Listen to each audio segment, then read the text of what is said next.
Alors le Conseil national du numérique, c'est une commission consultative indépendante. Son rôle, c'est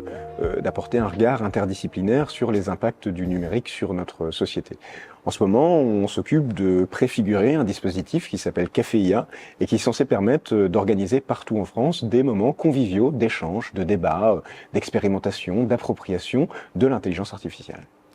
Alors pourquoi organiser des Caféias On est aujourd'hui dans un moment où on entend de plus en plus parler d'intelligence artificielle, où parfois on doit l'utiliser, on est même parfois contraint à l'utiliser, on ne sait pas exactement ce que c'est pour autant.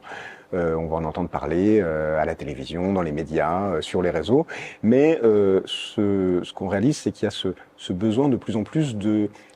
pouvoir se saisir de cet objet, pouvoir comprendre ce que c'est, pouvoir comprendre comment il fonctionne, pouvoir comprendre ses impacts sur notre quotidien, et derrière être en mesure de pouvoir choisir nos propres usages ou nos non-usages de l'intelligence artificielle, que ce soit à un niveau collectif, au sein d'une entreprise, dans une commune, dans un établissement scolaire, dans une famille, ou au niveau individuel. Alors ce matin justement, on a proposé un Caféia qui était ouvert à tout le public de ce numérique en commun, donc il y a fait à la fois des médiateurs et puis du grand public, en particulier des seniors qui étaient venus dans le cadre de la Semaine Bleue. Et puis, il se trouve que Thierry Vermen, qui était intervenant ce matin sur les sujets IA, a bien voulu se prêter au jeu d'être justement, d'apporter son expertise pendant ce moment-là. Et donc, ça s'est déroulé, comme se déroule une conversation au final conviviale. Les personnes qui étaient là ont commencé à s'interroger, à se poser des questions sur la manière dont l'IA fonctionnait, sur la manière dont elle allait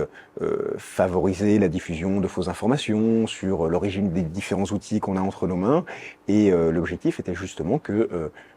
chacun puisse bénéficier de cette expertise et qu'on apaise au final un petit peu la relation qu'on entretient avec cet objet.